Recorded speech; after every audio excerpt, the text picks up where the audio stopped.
Shalawam. I'm your brother, Yahawah, from the branch of GMS, South Carolina Midlands. And before we start off, all praise, honor, and glory belongs to Yahawah, Bahasham, Yahawashi, Bahasham, Rawchaa, Qadash. Double honors unto the apostles and the elders of Great Millstone who teach and who rule well. And Shalawam unto you hopeful elect, scattered abroad throughout the four corners of the earth. Shalawam. Just a quick lesson through the spirit and the power of Yahawah, Bahasham, Yahawashi. Just coming off of camping, pushing the word of Yahawah, Bahasham, Yahawashi on the highways and the byways. And, the spirit still on me just to go into, the first fruits of slavery.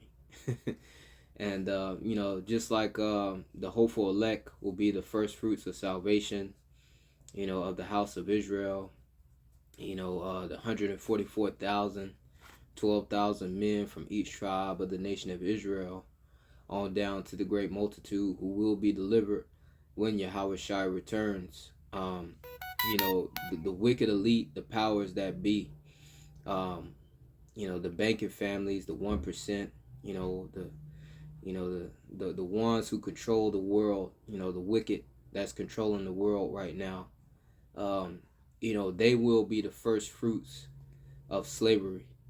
All right, because as I was saying when I was out there on the highways and the byways, quoting the elder Apostle Gabar from his live, on a Tuesday, that they him, that the elder bishop Sakaran and the other elder bishops, and of course the elder Apostle Ramla, sometime joins them as well. I was quoting the elder Apostle Gabar, but he was saying that the only ones who's going to make it out of America is the hopeful elect. And, so out of 330 million, I believe that's the population of Babylon, the Great America, out of 330 million, the only ones who's going to make it is the 144,000, and of course the great multitude of the house of Israel. All right, but we also know that you got heathen, all right, and Israelites scattered. You got Israelites scattered throughout the four corners, and you got heathens, around the earth as well in these different countries. And the wicked elite, they got their different bunkers, different safe havens, so on and so forth, outside of America. So they're going to escape the destruction. Thus, the reason, they're going to be the first fruits of slavery. And not to be long-winded, let me get this precept real quick, just to bring it all together. This is the book of Psalms, chapter 149 and verse 8. Matter of fact, I'll start up. It says, Psalms chapter 149 and verse 5, which this whole chapter is beautiful. But verse 5, it says, let the saints, which is the Israelites, you so-called blacks, Hispanics, and Native Americans of today, let the saints be joyful in glory. Let them sing aloud upon their beds. And this is talking about when we're in the kingdom. We're going to be singing, with joy. We're going to have that glory. Okay. It says, let the high praises of Yahawah, Bahasham Yahawashi, be in their mouth, and a two-edged sword in their hand. And this is literal. Okay. Because, we're going to be in the position of power to where, there's a saying in the world, it's no fun when the rabbit has the gun. We're going to be in that position of power. We're going to have, that two-edged sword in our hands to, do as we will unto, these heathens, starting with Esau, Edom, just as they done to us. Revelation 13, 9 on down to 10. He that leadeth into captivity shall go into captivity, and he that killeth with the sword must be killed with the sword. So we're going to literally have that two-edged sword in our hand. And this is the reason why. Verse 7, to execute vengeance upon the heathen. So we're going to get that payback. All right, and that's all through the spirit and the power of Yahawah Yahawashi. That vengeance that we're going to lay upon Esau, Edom, and of course the other heathen nations. It's going to be the vengeance that the Lord is going to put upon us, as his people, okay, for what Esau, Edom, of course, has done unto us, all right, and these heathen nations as well. This is Ezekiel chapter 25 and verse 14. And I will lay my vengeance upon Edom by the hand of my people Israel, and they shall do in Edom according to mine anger and according to my fury, and they shall know my vengeance, saith the Lord, Yahawah, Bahasham Yahawashi. So the Lord, this is ultimately the Lord's vengeance, all right, upon the heathen, for what they have done unto us as his chosen people, all right. But it will also be vengeance, payback for us, pretty much an eye for an eye, all right, tooth for a tooth, okay. So Psalms 149 and verse 7, but getting down to the point, and verse 8, it says, to execute vengeance upon the heathen and punishments upon the people. It says, to bind their kings with chains and their nobles with fetters of iron. And these will be, the different rulers of Esau, Edom, the banker families around the world, and the other different heathen rulers, okay, that will be outside of America, to escape the judgment. Okay, they're going to be rounded up. We're going to bind their kings and their nobles with fetters of iron, as the scriptures say. Okay, so we're going to literally have them in captivity. Okay, they are going to be the first fruits of slavery, man. The first fruits of captivity. All right, it's beautiful. It says to execute upon them the judgment written. This honor have all his saints. Praise ye the Lord, Yahawah, Bahasham, Yahawashi. So this is, the honor that the Israelites is going to have, upon their enemies, Esau, Edom, all right, and the other heathen nations, starting with the hopeful elect, man. Okay, so this is what's coming. And, as you can see here in this picture, I got a scripture that perfectly and beautifully illustrates this picture. You see you have the masses, the populace, and you got the oppressor.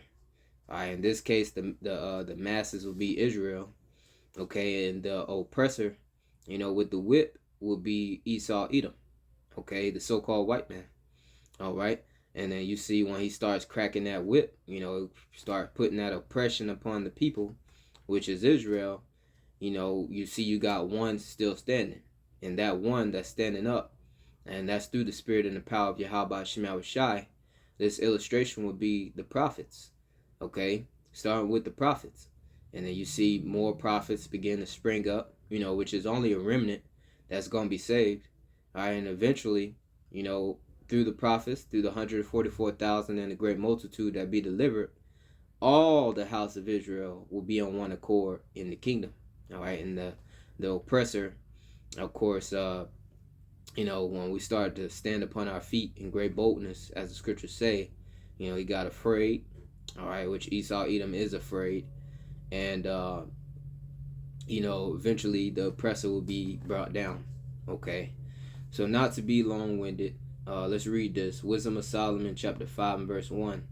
It says, then shall the righteous man stand in great boldness, which, that righteous man is going into the prophets, you men, okay, you brothers, starting with the head elder apostles, all right, and the elder bishops on down.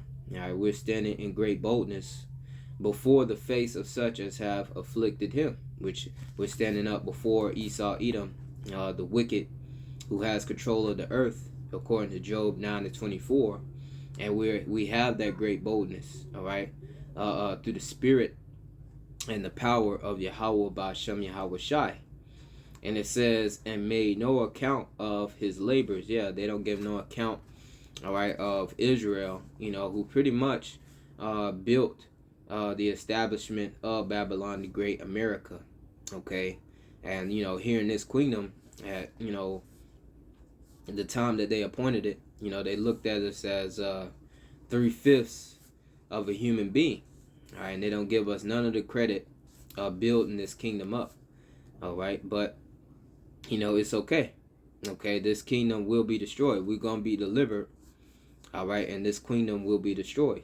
Reading on to verse 2, it says, "And when they see it, they shall be troubled with terrible fear." And when they see what? Our deliverance, man. They're going to be troubled with terrible fear, because Yahawashi, Yahawashi being our deliverance, is their condemnation. All right, their judgment and their destruction. It says, "And they shall be amazed at the strangeness of his salvation, so far beyond all that they look for." All right, so they're not looking for us to be beamed up, all right, in these chariots. All right, even though we proclaim it to their face in great boldness, they're not looking at the marvelous, all right, the strange salvation that's coming unto the hopeful elect of the house of Israel. They're going to be amazed by it. Okay, and Lord will, we keep pushing. All right, we keep enduring. All right, because that's the ones who's going to be saved. St. Matthew 24:13, "And he that shall endure unto the end, the same shall be saved." We keep trucking. Okay, they're going to be watching us get beamed up. All right, and when it comes to that time, we're going to be the one rounding up their kings and their nobles, and putting them in fetters of iron, man. Okay, we're gonna be the ones executing that vengeance of Yahawashi upon them. All right, and getting this in Revelation chapter 11 and verse 12. Matter of fact, Revelation 11:11. It says, "And after 3 days and a half, the spirit of life from Yahawah, Bahasham, entered into them."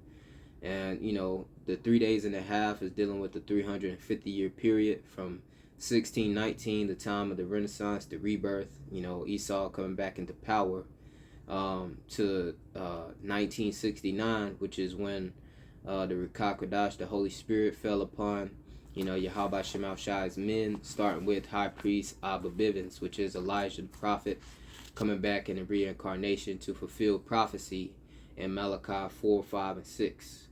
Okay, chapter 4, verse 5 and 6. All right, and all the way up to the point that we see now. All the brothers, all the elder apostles, all the elder bishops, and all the brothers around the four corners. It says, "And they stood upon their feet." That ties into Wisdom of Solomon 5 and 1. Okay, and they stood upon their feet. That's us going out there preaching the word, proclaiming this word through the spirit and the power of Yahawashi. It says, "And great fear fell upon them which saw them." And that's going into these wicked elites. Our enemies, they got great fear when they seen us waking up. Okay, according to Isaiah the 13th chapter, this gospel, this truth, has entered into the gates of the nobles. All right, these wicked elites, they know about us. Okay, they've heard this truth via the true prophets of Yahawashi. And it says, verse 12, "And they heard a great voice from heaven saying unto them, Come up hither. And they ascended up into heaven in a cloud," which is the chariot of Yahawashi when Yahawashi returns. "And their enemies beheld them." So this ties directly to Wisdom of Solomon 5 and 1, going into the strangeness of our salvation.